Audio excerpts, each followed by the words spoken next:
Red Feather presents From the Archives. Chapter 46, The Painted City.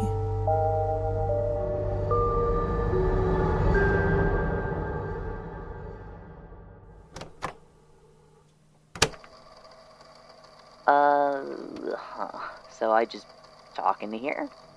Right, okay. Hi, it's me, Impulse, filling in because Grian has still not turned up. It's been 3 weeks now, and Mumbo says the rest of us need to start taking turns because he doesn't get paid to be the head archivist, and Grian's office gives him the creeps and makes him sneeze. His words, not mine.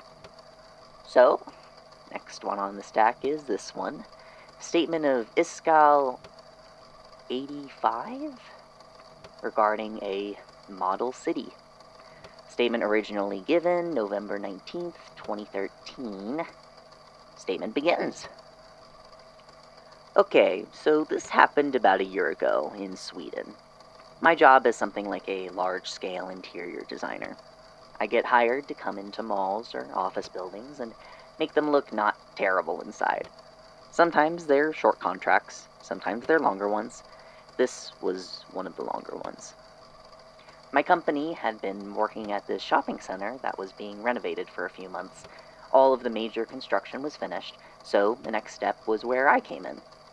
I had to figure out a new installation to be the centerpiece of the new wing of the complex. I had a few options. Fountains are popular for this sort of thing. Statues, too. Most places like to keep space open to put up rotating holiday displays. This particular location had been advertising around local artist circles for sculptors who might be interested in contracting, and the applications for all that came through yours truly. I'd already spoken to a dozen or so interested applicants when the weird guy came in. He introduced himself as Corrales. He was very friendly, said he had an idea he thought I might really like. Not a sculpture, exactly. He did models, he said. Model towns and cities. He said he had a demonstration piece he'd been working on for a very long time in his workshop if I wanted to come see. And if I liked what I saw, he would be happy to make something on commission for the shopping center. He was a little strange, but a lot of artists are, you know? I didn't think too much of it at the time. He had a big smile, big eyes. His pupils were huge. I remember, like, when you get them dilated at the doctor's office, and they didn't change with the light.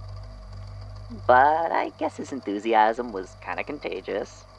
He was just very likable. Made lots of silly jokes, and the pictures he showed me honestly did look very impressive. Very detailed, and I figured a big model setup might have more novelty value than just another abstract statue. And I did sort of just want to get out of my office. So I said, sure, why not? I'd come take a look. I met him at his workshop the next day. It was a rented space in a pretty plain building, nothing too impressive from the outside. When we stepped inside and he flipped the lights on, though, it looked real. It was a big space, at least for what he was using it for, maybe 200-300 square meters, and the entire floor was carpeted with model streets, buildings, bridges, parks, even a waterfront taking up most of one wall. Everything looked so intricate. I immediately wanted to crouch down and take a closer look, but I was worried about stepping and breaking things. He told me not to worry about it, that it was all very sturdy, and he wanted me to see how it's like a city you could live in, I think he said. He didn't have to tell me twice. I was fascinated. A lot of the time with models, you get close, and it's easy to see that it's all painted plastic or metal fit together if they're really fancy. But I got down on my knees and looked into the entryway of the first building I saw, and it looked for all the world like real marble and concrete. I couldn't figure out how he'd done it. I looked closer and closer, and then I wasn't looking down anymore. It was very strange. I don't remember feeling like I was moving or falling or anything. It was just like I'd suddenly shifted my perspective a little, like when you figure out an optical illusion, and then I was in the city. And the city was huge. It could have been a real city if it wasn't for the fact that I could still see the ceiling overhead where the sky should have been. I might have gotten lost in it. The overhead light was like the sun. It was absolutely empty. I guess he hadn't gotten around to models of people yet. Or, well, I've wondered with how realistic all of his other building materials looked. Maybe he was having a shortage of supplies. Corrales patted me on the shoulder, and it was only then I realized he was standing next to me, and said, "Come on then, you get the grand tour." It was the way he acted, like it was so normal, like nothing strange had happened at all. I think it did something to my head. I started to wonder if maybe he was right, and this city was somehow real. It looked real, so long as I didn't look up. It was just missing the people. So, he gave me a tour. To be honest, thinking back on it now, even though I was definitely lost and confused and more than a little terrified, the main thing I remember feeling is wonder. I remember wanting to stay. It was like a perfect place, clean and beautiful and perfectly arranged, better than any real city I'd ever visited. I could see myself wanting to live there, if only it was real. And that scared me. He led me through the downtown, past a bank and a fire station, down a street lined with shops out to the bay. From above, I hadn't been able to see the water moving, but from inside the city, I could taste the salt in the air and see the waves crashing against concrete moorings. I remember looking down into the water. I should have been able to see the bottom clearly. It was all set up in one room. The bay couldn't have been more than a foot deep in reality, and I still remember the shiver I felt when I realized I couldn't. It looked endlessly dark. I took a few quick steps back. Corrales was perfectly friendly the whole time, like he didn't see anything weird about any of it.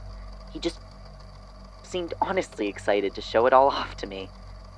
I felt like I was losing my mind. The sun never moved overhead, and it made sense that it didn't. It was the light. It was the light in the room, and I just had to try and keep holding that in my head every time I started to wonder if this was real, after all. The shadows never moved. The sun stayed beating straight down from overhead, so bright it was almost white. We did a full circuit of the city, I think. I think we must have.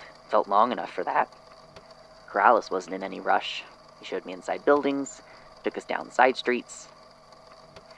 At a certain point, I started to wonder if he would finish the tour and just leave me there. First citizen of the city.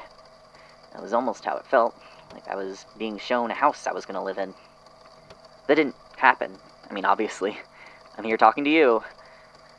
I still don't know if it could have, but eventually we circled back to where we started. And then between one step and the next, I was standing at the doorway of his workshop again, looking down at the model city, right where I'd entered. Corrales clapped his hands and said, "Well, what do you think?" I honestly don't even remember what I said. Something about how it was very impressive and I'd get back to him in a few days about his application, probably. He shook my hand with both of his and said it had been a real pleasure. His skin felt weird, almost like rubber or plastic. I remember looking at him as I stepped out the door and wondering how I'd ever thought he looked human. And that was it. I left, stepped out on the street, and I was back in the real world, with all its litter, and people, and shadows that moved. We went with a local sculptor for the installation.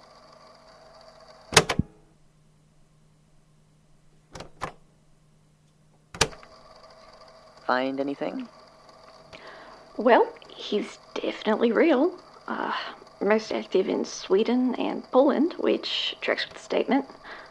I couldn't find a last name. There are a lot of websites that mention him weren't in English, so I might have just missed it. He's actually mostly famous for his work on model trains, from what I could find. He's still active, has a couple world records, I think. And apparently, in the last year, his projects have gotten some new attention for the addition of some really impressive, lifelike figurines. Creepy. Yeah, a bit. Thanks for doing that. I don't know what I'm doing in here. Feels like I'm not supposed to be sitting here. Of course. And I know what you mean. It's this office. Feels like it's watching you, right? Whenever Grian's not here. And you always catch one of those recorders running before too long.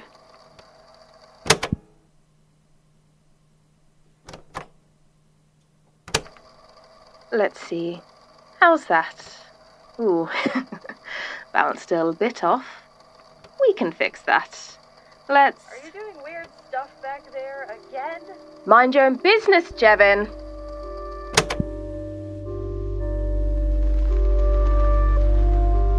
From the Archives is a fanfic series written by Johnny 16th Days and Zephaniah Grains, inspired by the Magnus Archives and by Hermitcraft and other Minecraft series.